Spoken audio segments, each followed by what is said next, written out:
Good afternoon. आज सीखने और सिखाने के क्रम में हम लोग बीएड सेकेंड ईयर के लिए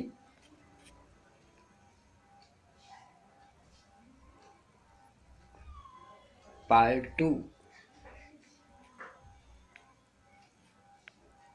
वैज्ञानिक पद्धति के चरण की चर्चा करेंगे। दूसरे शब्दों में इसे सामाजिक अनुसंधान की प्रक्रिया के रूप में भी विद्वानों ने इसे एक्सप्लेन किया है। अगर विस्तार से विचार करें तो प्रसिद्ध समाजशास्त्री लुंडबर्ग ने वैज्ञानिक पद्धति के 4 चरणों की चर्चा की है। हम एक निष्कर्ष तौर पर अनेक विद्वानों ने अनेक तरह से इसके चरणों की चर्चा की है और इसे पूर्ण एक अनुसंधान की प्रक्रिया के रूप में भी स्वीकार किया है। हम लोग आज इनके जो मुख्य चरण हैं उसको जानने और समझने का प्रयास करते हैं कि किसी भी विषय पर अगर हमें वैज्ञानिक पद्धति के आधार पर, चरणों के आधार पर अध्ययन करना है तो किन किन स्टेप से हमें गुजरना है। तो पहला है समस्या का चुनाव, सिलेक्शन ऑफ द प्रॉब्लम। आप अपने विषय का चुनाव करिए, शुरुआत प्रथम स्टेप में। दूसरा है अध्ययन के उद्देश्यों का निर्धारण, determination of objectives of study. जिस विषय पर आप अध्ययन करने जा रहे हैं उस विषय के उद्देश्यों का निर्धारण कर लें, ये दूसरा स्टेप है। तीसरे स्टेप में आता है प्राकल्पना का निर्माण, फॉर्मुलेशन ऑफ हाइपोथेसिस। जब आप शोध के लिए जाएंगे तो शोध में आपकी अपनी हाइपोथेसिस क्या है, क्या एक अनुमान चीज़ें हैं, ये प्रमाणित नहीं है लेकिन एक अनुमान आपने बना रखा है। एक प्राकल्पना का 5, 6, 7 पॉइंट में आपने इसका पॉइंट ऑलरेडी रखा है अपने दिमाग में या उसे नोट आउट किया है। चौथे चरण में आता है अध्ययन क्षेत्र और अध्ययन की इकाइयों का निर्धारण, determination of area and unit of study. बड़ा इम्पॉर्टेंट विषय है कि अपने अध्यायों का चुनाव करिए, अध्ययन क्षेत्र का चुनाव करिए, उसके कौन कौन सी इकाइयों का प्रयोग करेंगे उनका विवरण आप देखिए। नेक्स्ट है अध्ययन पद्धति और यंत्रों का चुनाव, selection of method of study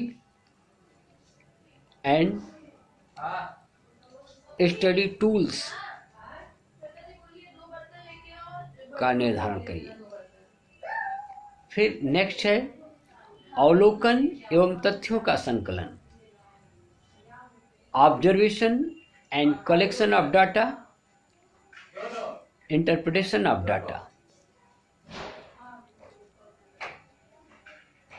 next है तथ्यों का वर्गीकरण, विश्लेषण एवं व्याख्या, classification, analysis and interpretation of data. अवलोकन एवं तथ्यों का संकलन, observation and collection of data. Next है सामान्यीकरण, जनरलाइजेशन नेक्स्ट है वेरिफिकेशन, परीक्षण, और 10वें स्टेप में है प्रेडिक्शन, भविष्यवाणी। वैज्ञानिक पद्धति के चरणों पर सामाजिक अनुसंधान की प्रक्रिया के क्रमों को भी समझा जा सकता है। विषय अपने आप में व्यापक है। ये मूलतः एमफिल, पीएचडी और शिक्षण और अधिगम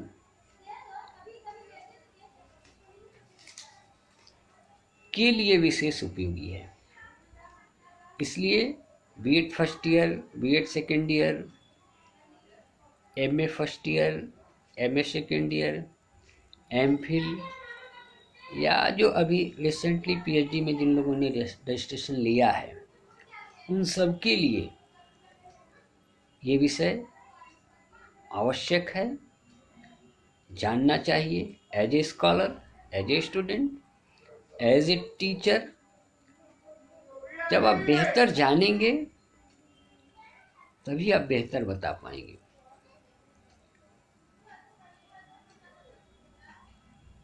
हर एक विषय सूत्र आधारित होता है। हमारा अध्ययन और अध्यापन, शिक्षण और अधिगम दोनों सूत्र आधारित है। उसमें ये पद्धतियां काम करती हैं। अपने अपने अनुभवों की बात है।